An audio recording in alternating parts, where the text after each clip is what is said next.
climbing a big hill on I-15 in my favorite state, Montana, and just entering the mountains. I spent the night in 2.5 hours away from the US border on the Canadian side.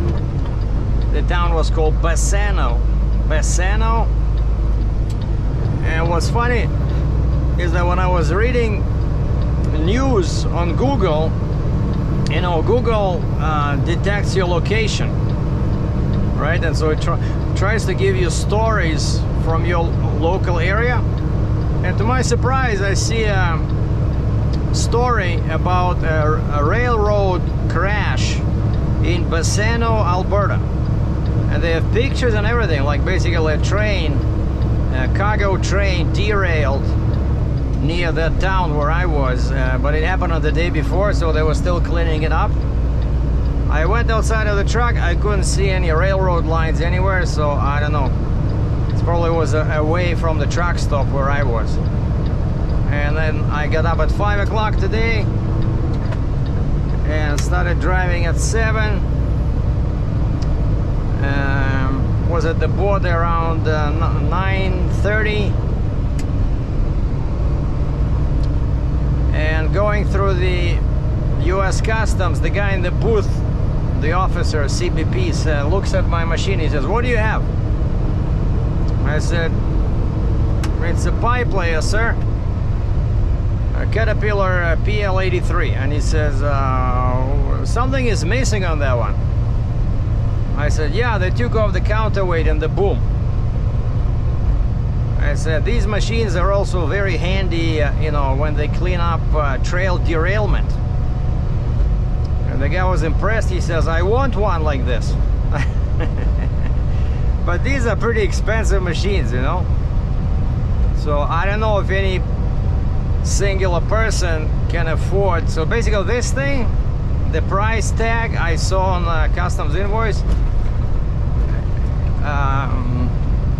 in Canada it's the price of a mediocre home. In the States, for this money you can buy 2 houses. In Montana, maybe 3. Like, I'm not joking. Very, very expensive machine, even though this is used. But what's happening with this one, and actually the clearance was not that complicated, because this is a US property. It's basically the same company has branches in US and Canada, and so they shipped it to Canada, and now it's going back to US, where basically where it belongs. Oh, you see that guy? That's a pilot car with a height pole. But that one is very short, so I'm guessing it's not. He doesn't have his lights, he doesn't have his flag, so he's not escorting anyone. He's probably just going to meet his next victim, and so the height pole is pretty short. But when they do that, right, so when they put that height pole to the maximum height of the load, let's say, I don't know, 15 feet, 16 feet, and then he goes in the front of the load, and they look if the top of the pole will hit the bridge.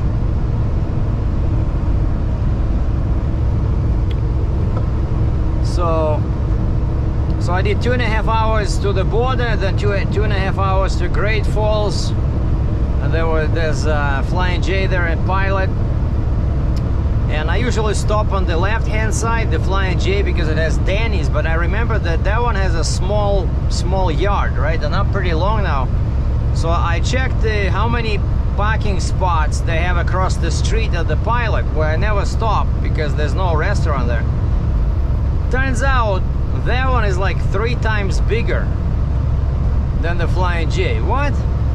So I go in there, and the pumps were, you know, the entrance to the pump was like, I don't know, 16 feet. So I squeezed in, got some fuel. I bought 100 gallons of diesel and 30 bucks worth of DEF. And guess what? When I filled up in Atchison, Alberta, right, it was $1.70 per liter Canadian, which comes to about $4.95 US a gallon. Over here, it's $5.79.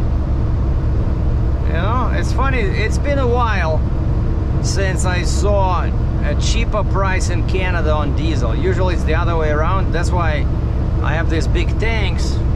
So normally I try to avoid fueling in Canada, right? When I go home, I stop in Michigan, for example, or New York. I filled up both tanks.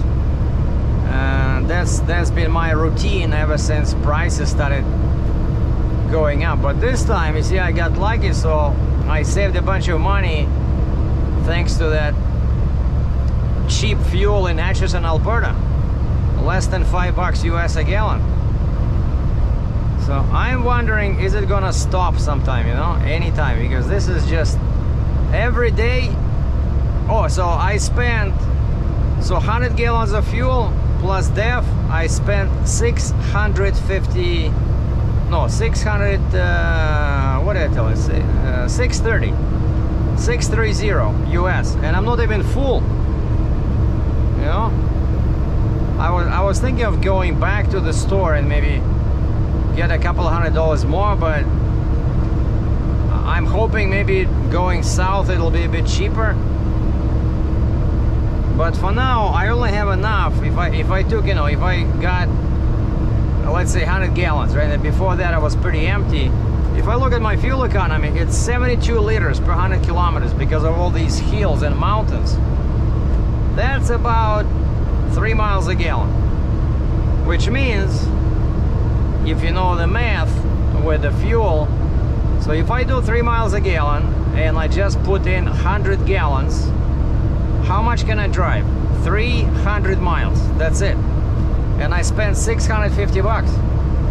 You know, it's just crazy.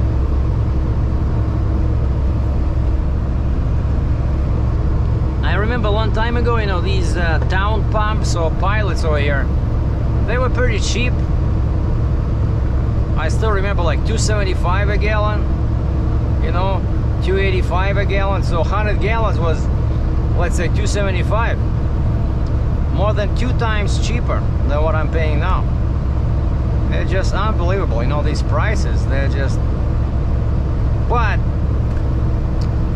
on a positive note, eventually the customer pays for this.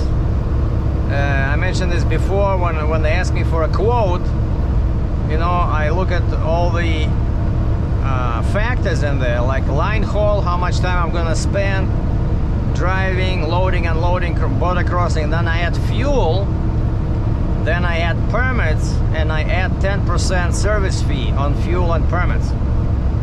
And then I add deadhead, let's say, I don't know, $1.50, $2 a mile, and wrecker fee. I started doing this because, like, this last customer, right, didn't have any machinery to stack up my trailer, so I have to take that into account because that's pretty expensive. Can be, you know, $500–600 Canadian, so like $400 US. And my fan is on once again. I'm definitely gonna check my thermostat when I come back home. And my axles, man, like the drive axle is at 220F. You know, transmission is, where's my transmission?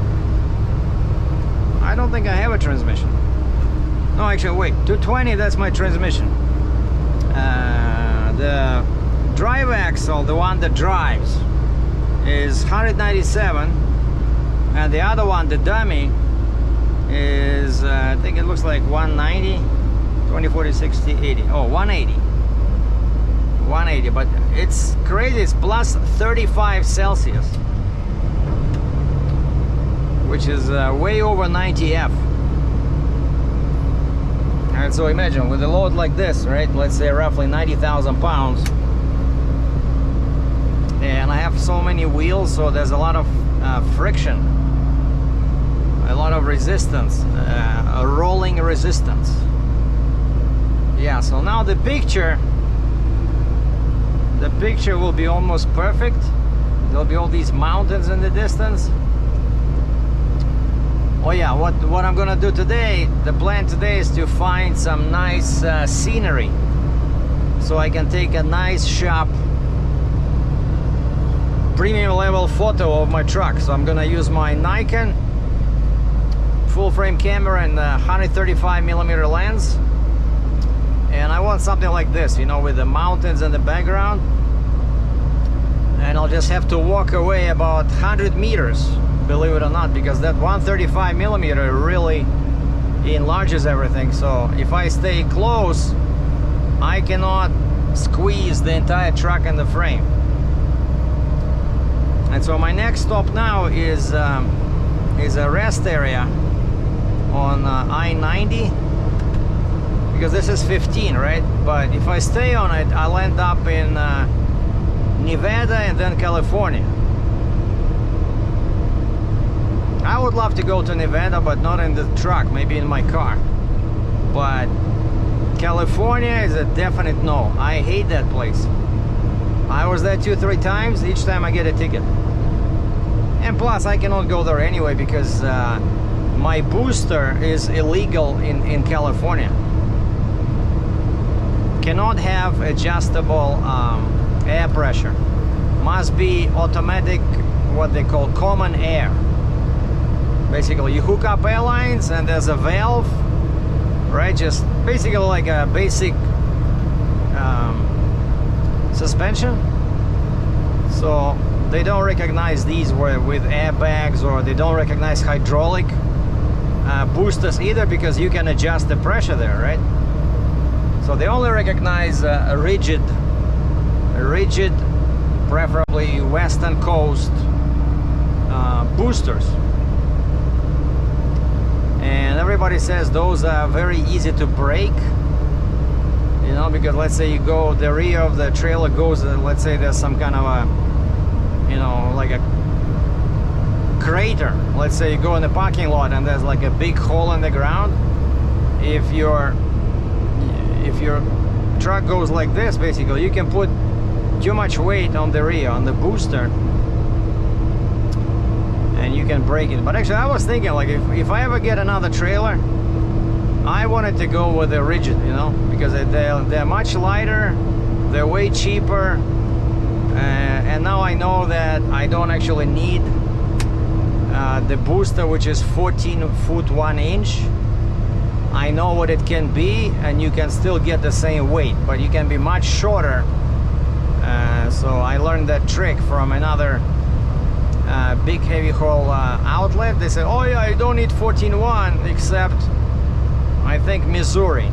The only state, the only stupid state or jurisdiction in US and Canada that does require the spacing on the booster to be 14.1 is Missouri. Everywhere else, a shorter booster does the same thing, and you're much shorter, you're lighter. So I was thinking probably, like, I don't know, like a 55 ton, you know, with a long base neck, like 120 inches base neck, and then 64 inch neck extension hydraulic. But the back, I really like my modular setup on the 60 ton. So if I ever get like a 55 ton or 50 ton, I want to have 2+2 in the back, you know, basically tandem trailer and tandem booster, which can be separated so that I can have a quad.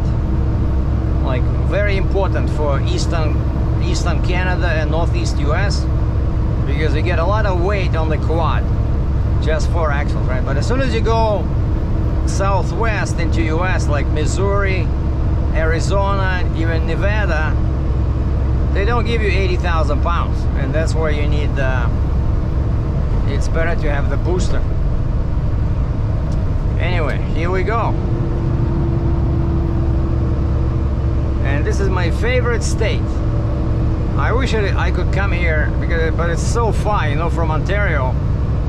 I wish I could come here with my car. You know, what I would do is I would bring my camera, I would bring my accordion, which I'm gonna pick up on it back in Ontario, my Italian accordion, and just spent a few weeks, you know, visiting all these national parks, you know, like Yellowstone. I never been there.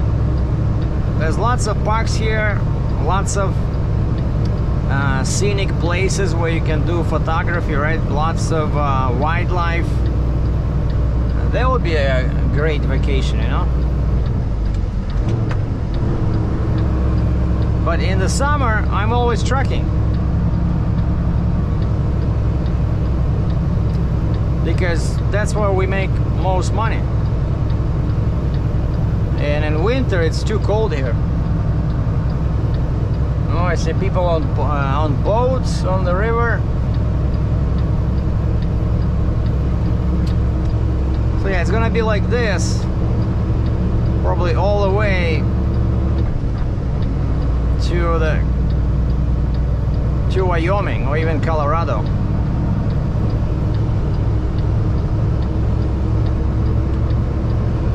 But I never can get tired, you know, looking at the mountains. It's just, they're so majestic.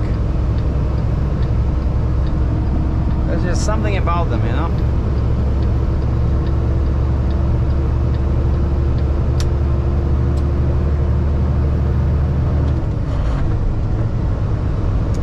And so once again, I'm gonna end up pretty much in Denver, right?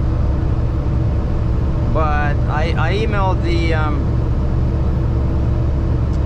I emailed my accordion dealer that has my accordion. It came from Italy on July 6th. It's sitting there waiting for me. I asked him if he wants me to pay him over the phone because I have the money from this last trip. And he says, no, don't worry about it. You'll pay me when you pick up the instrument here in a cup. And so I don't want to sit in Denver. Otherwise, I love that city, right? Last time I rented a car, I was driving around, shooting wildlife with my camera. It was fun. Found a couple of cool restaurants. But this time, I don't have time.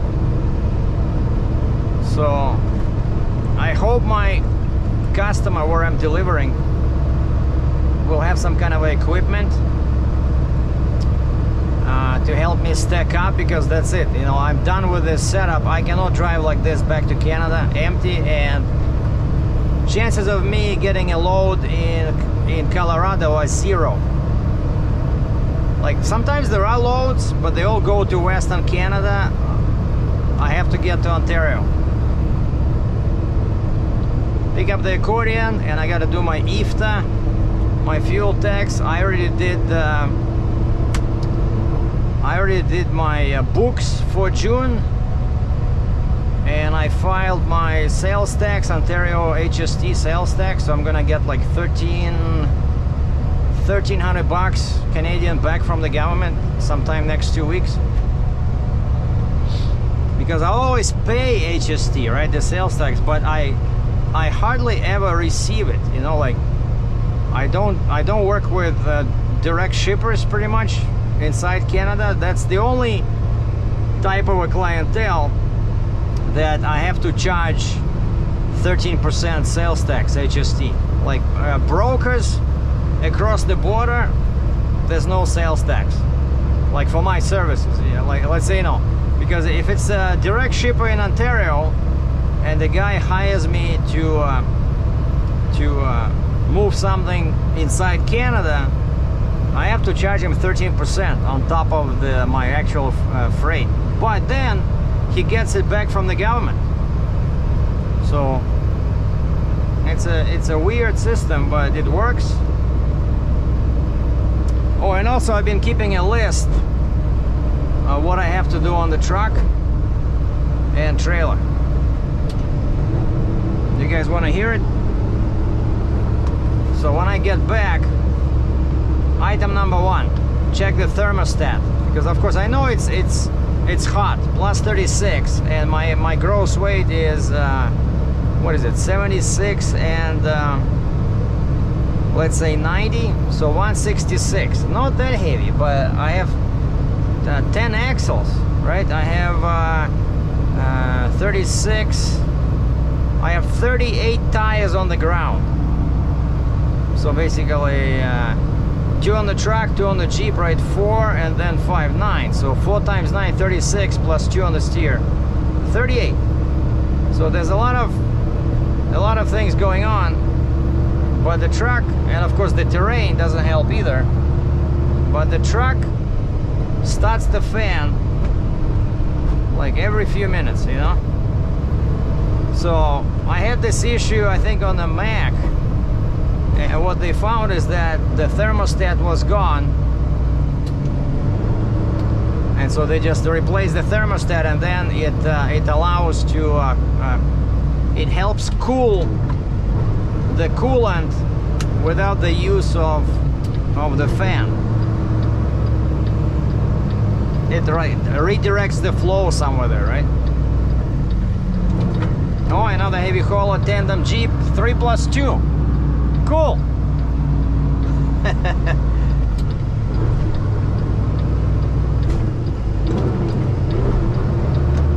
All right, so that's the number one, thermostat.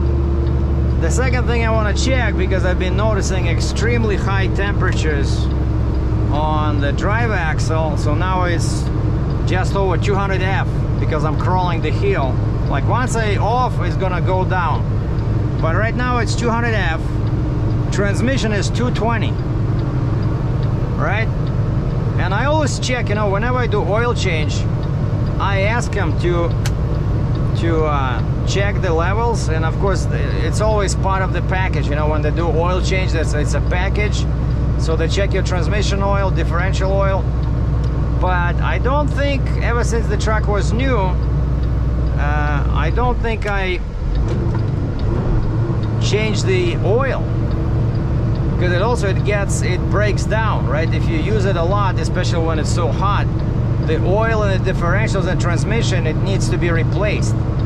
And so I always ask people, you know, mechanics, when I say, you know, check the level, and also tell me if the oil looks good. And sometimes these guys don't want to do it because it's all subjective, you know, and they say, well, I'll tell you the oil is good, and then you have an accident, you're gonna come and tell us we screwed up your truck, right? And so he said, I can show you, but you know, I'm no mechanic, right?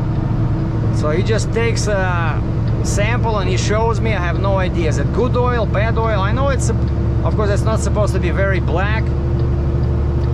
So if you guys have any comments, leave them down below. Like, how do you tell if the oil needs to be replaced?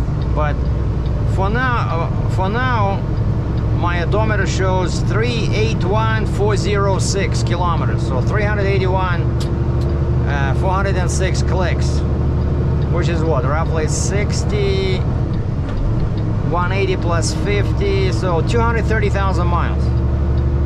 230,000 miles. And like I said, I don't think I changed the oil in axles yet. So definitely gonna get on that one.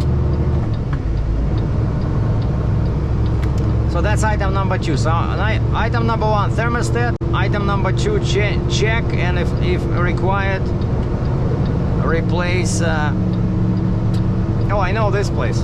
Remember, I was here and I went on top of that thing and I took pictures. There's a river over there. It's beautiful. Like, I love this place. Yeah, I see like those women are going there, so you can go there, and there's a staircase, stairway to heaven, and then from the top you can see all this beauty of the river. Man, this is gorgeous.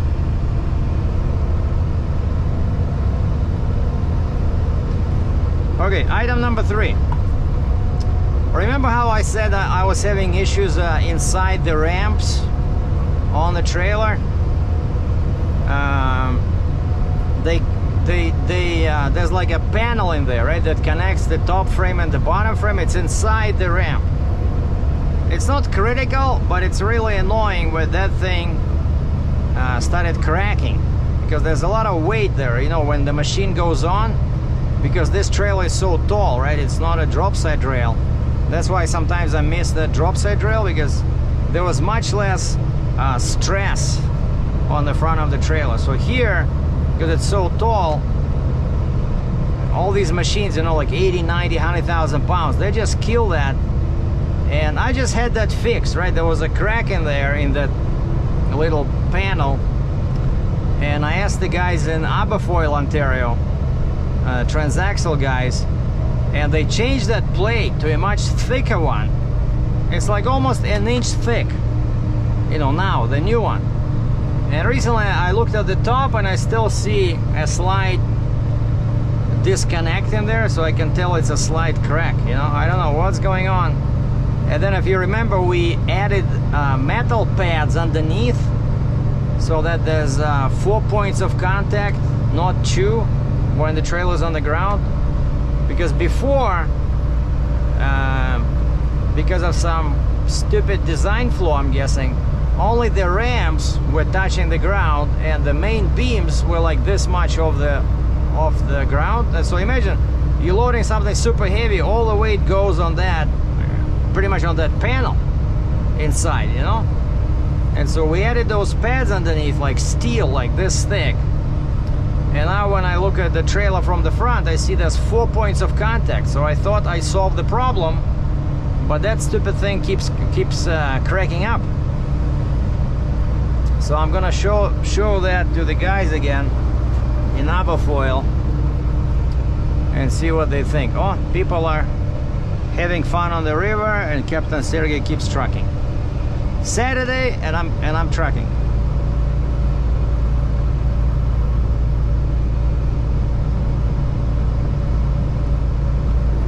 So that's item number, what is it? 1, 2, 3, 3. Item number 4, mud flaps. I'm gonna ask him to install identical mud flaps on the back, because I really don't hate it when people have one yellow, one black, or, you know, one white, one black, like I have. And I need the reflective tape at the top. So that's another thing I'm gonna do. And item number 5, bad air valve on the last axle, on the booster.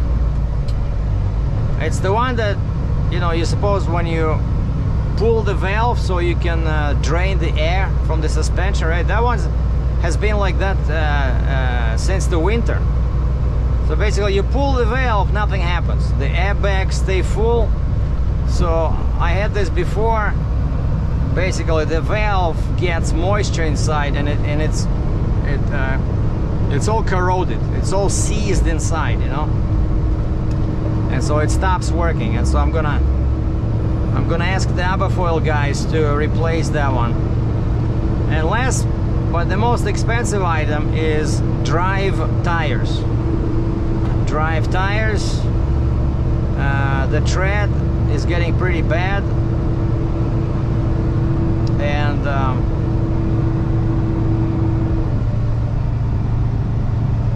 the tread is getting pretty bad, and now I damaged the tread even more when I got stuck in that truck stop last week, right? So I'm getting new drive tires, 8 tires. The cheapest but still decent tire in Canada is 500 Canadian.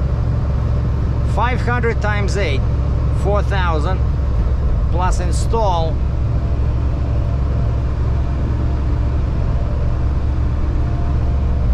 So the guy told me it's gonna cost me just over 5,000 Canadian. But the good news is that after I deliver this load, this one pays pretty good. I will have money for the new tires. And that's why, yeah, when I come home, I'm gonna give this list to the shop, leave them the truck and the trailer,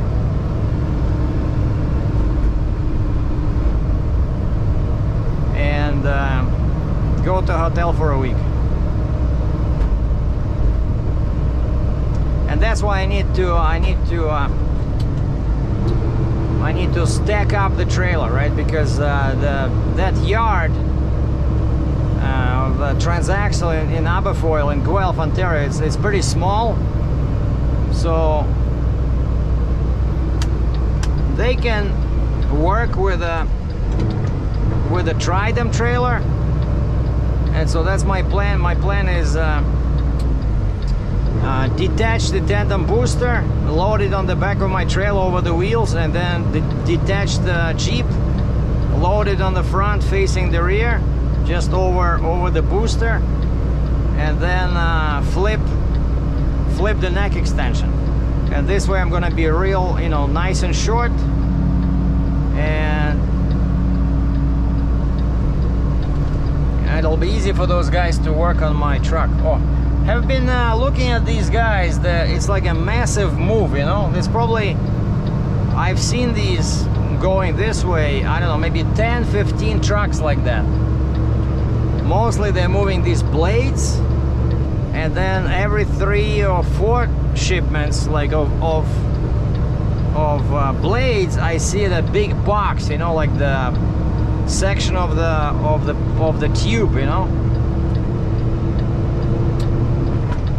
like the actual column, right? And those seem to be pretty heavy, because those guys, they all have like tri-drive truck, Tridem Jeep, Tridem trailer, and Tridem booster.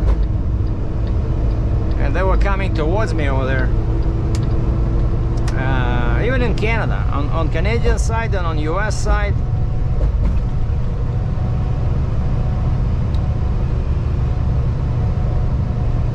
You see, this is beautiful, right? Well, my C is working. I have it on auto mode at 68F, and also I have my AC in the sleeper is also working. It's a bit noisy, but it helps a lot to keep the temperature inside the truck comfortable. But I can tell you that if I ever buy another truck,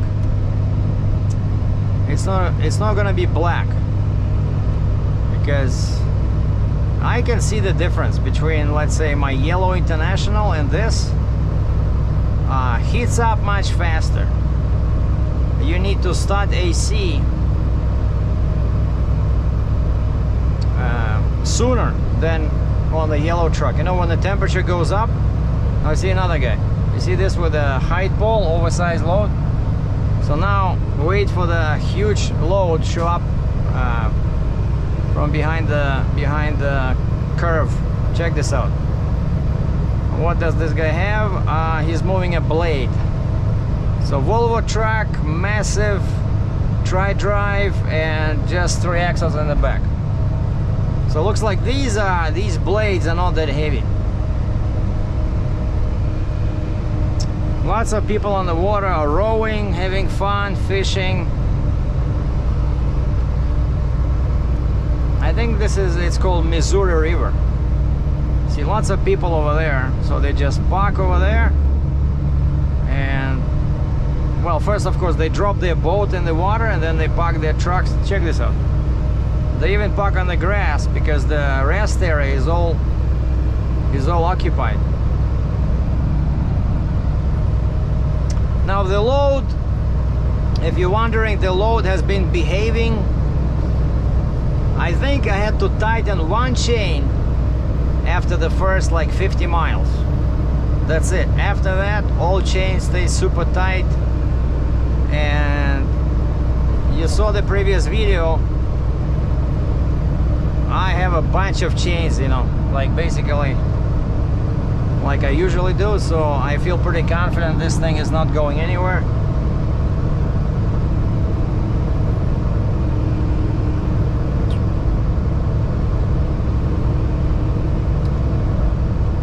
And I can tell that, yeah, it's gonna be like this. I can tell by my blue line on Google Maps. There's a lot of curves, and usually curves mean hills.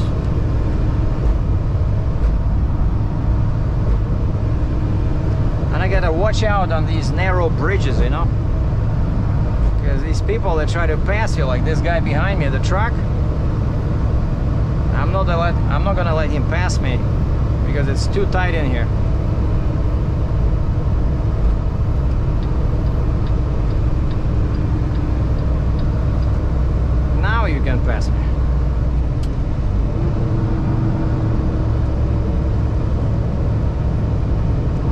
bad curve in here. And I bet this is a Canadian guy because his trailer has 3 axles. Watch. And what's the plate? Alberta. I knew it. Very few highway trailers in US have 3 axles. So you see a 3-axle flatbed with the Conestoga, with the rolling tarp. It's like 95% chance the guy's from Canada. Now look at this. This is beautiful. Lots of boats, lots of canoes. Kids are having fun. Not Captain Sergei. Captain Sergei has to work hard to support my huge mortgage, 5 kids, 1 wife, 2 lovers, obsession with the Dodge Charger, the new accordion, and hopefully sometime towards the new year, some kind of a shotgun or a long-range target rifle. Personally, I'm leaning towards a Ruger Precision in 6.5 Creedmoor caliber, but that's just me.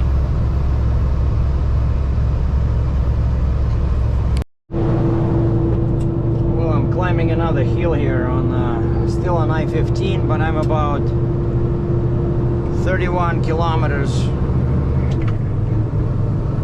away from I-90. And that's it. It's already getting late, so I think once I reach I-90, I'm just gonna go 30 kilometers east.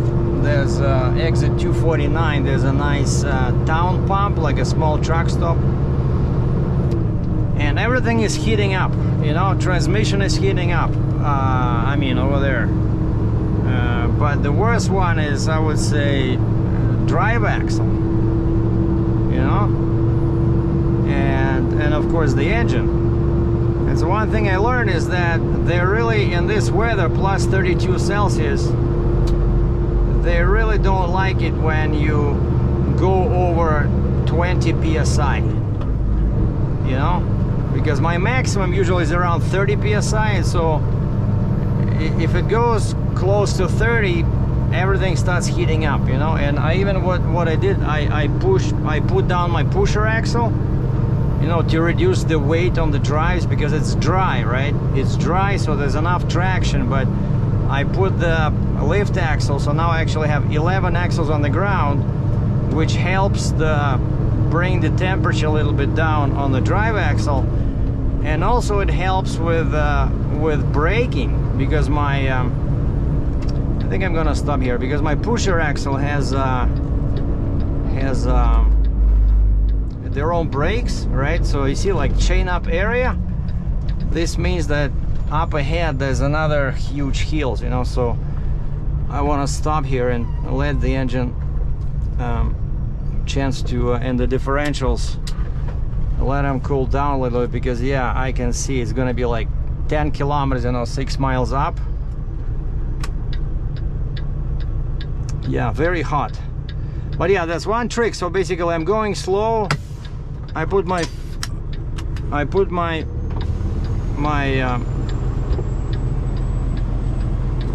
flashing lights on.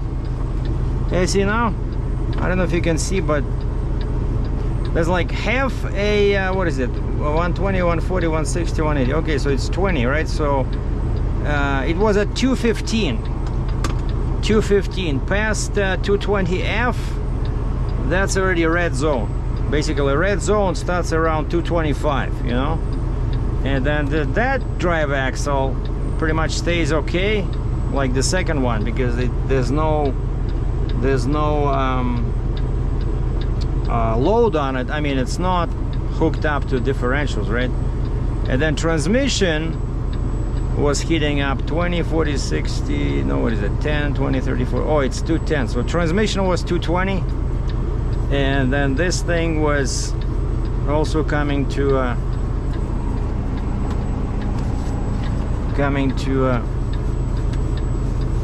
the red zone. And so that's what I gotta do, you know, because of all this weight. I don't think it's actually anything bad with my thermostat. It's just it's so hot, you know, and you have so many axles, so many tires on the ground, and there's a lot of restriction. And like I said, it's 32C plus.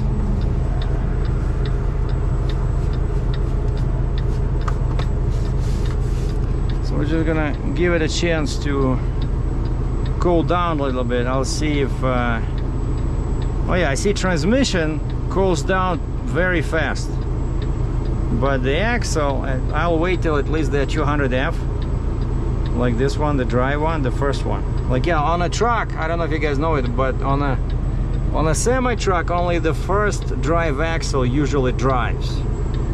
And oh, and another trick I did on these hills, again, to try to reduce the temperature, I did this, which activates my second axle. See, there's a lock between two axles, right? Like normally the first drive axle just spins, the rear one is basically a dot. But this, once I push this button, both axles are pushing the truck, and I find that that helps, you know, with the temperature. So now I'm somewhere here, and usually this green area, that's not good news. If you're inside the green area, that means mountains. Like once you reach over here, like a sandy kind of like color, that's usually better. And that's only 29 kilometers to I-90, and then I just go what is it, like 35 kilometers to that what it's called, I forget. It's called Whitehall. There's a town pump at exit 249 in Whitehall, Montana, and it says spots 1, but that cannot be true because I see there's trucks parking there, because oh, there's a dirt area across the street, so there's definitely more than one spot. So I think I was there before, but and I went through a construction site, and all of a sudden I see a sign that says all loads over 12 feet wide take this exit, bypass. And I remembered on my permit it said when I'm driving on 215 on 15, all of a sudden over here it says take exit 226, and there was a bridge work over there. So basically all I did was I took that exit, I went basically maybe a kilometer on this road, and then just took the ramp back on I-15, and this way they wanted me to bypass that restriction. Oh, and of course another thing I do when I have this kind of a hill is I turn off my air conditioning and I just open the window, and that really helps to prevent the engine overheating. Okay, man, this drive axle slowly going down, but yeah, I'm gonna turn my E-log to off duty, because I think I'll sit here like 10-15 minutes. And there's a hill over there, maybe I'll go there, try to take a picture, I don't know. Oh, check this out. Oh yeah, that's where you take off the chains. Okay, this will be a cool area because there's mountains behind me. Like, unfortunately my lens, I have to be really far to take a picture of the truck, and I don't want to go on the shoulder, because you know, if cops see you walking on the shoulder, that's not good. But you see, like, my fan is on, right? And it's slowly going down to what? To now it's 215F, 10, 20, 30, 40. Yeah, each section is 10. So I wanted to go at least to. Wait a second. that's oil temperature. Yeah, okay, that's my oil.